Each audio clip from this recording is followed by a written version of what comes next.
Alam nyo ba na sa loob ng isang taon, bumibili tayo ng humigit kumulang sa 60 million bottled water tulad nito at 3 sa bawat 4 ay tinatapon na lang pagkatapos. Aray! Ay! Ang boteng katulad dito ay tumatagal ng 700 years bago ma-decompose. Isipin nyo patay na tayo, buhay pa rin ang mga to.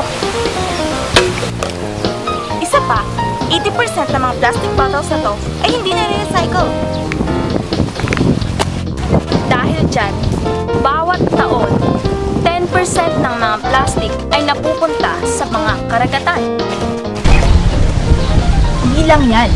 2,480,000 tons ng mga plastic bottles at jars ang itinatapon taon-taon.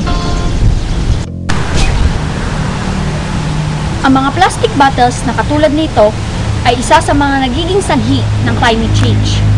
Ang isang napakalaking problema katulad nito ay maaaring solusyonan sa pamamagitan ng mga simpleng hakbang na tayo mismo ay maaari nating isagawa, katulad na lamang ng mga sumusunod.